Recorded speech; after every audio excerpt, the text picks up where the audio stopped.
Matapos tinapyasan ang pondo ng PhilHealth.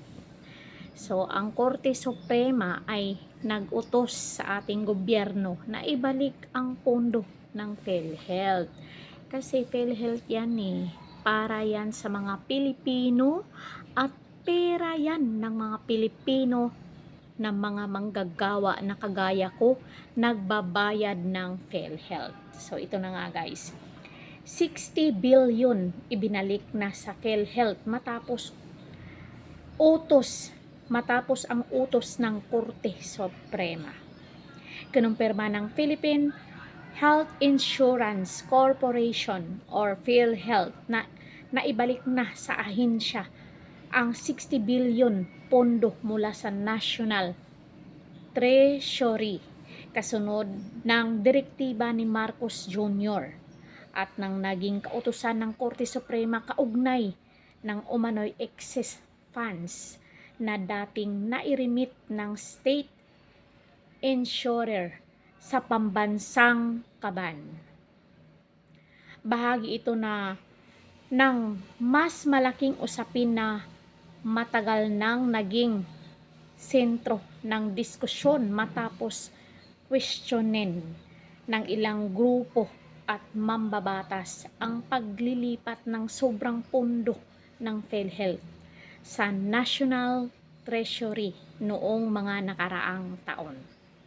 Sa inilabas na pahayag, tiniyak ng PhilHealth na magagamit umano ang naibalik na pondo upang mapahusay ang benepisyo at serbisyong natatanggap ng kanilang mga miyembro. Mapupunta ang pondo upang pahusayin ang benepisyo at palakasin ang serbisyo nito sa mga miyembro. Tama naman yan. Pinaghirapan naming magbayad ng PhilHealth. Buwan-buwan ikinikaltas nyo sa amin. Diba? Buwan-buwan kayong nagkukuha ng pera sa mga Pilipino tapos minsan hindi nagagamit yung kanilang PhilHealth. Tapos tinapyasan nyo pa ang pondo. Kaya pala yung iba hindi tinatanggap. Kunwari mahirap ka, hindi ka tatanggapin agad. Kunwari mahirap ka, ang mahal ng singil sa'yo kasi yung ibang mga mahihirap walang PhilHealth.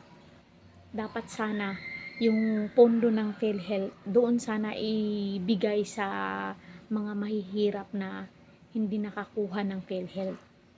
Diba? Grabe ito. Yung gobyerno natin dapat i-priority ang health, pero pina-priority nila ang impeachment. Tinapyasan nila ang pondo. So yun lang guys, isa ka ba sa nasiyahan dito? Kasi syempre mga miyembro tayo ng PhilHealth, masayang masaya ako dahil ibinalik ang kinuha nila. Ibinalik na ng gobyerno sa utos ng Korte Suprema na ibalik sa ahensya ng PhilHealth ang pondo na 60 billion. So yun lang. Caridad Yuskop Chika, hanggang sa muli.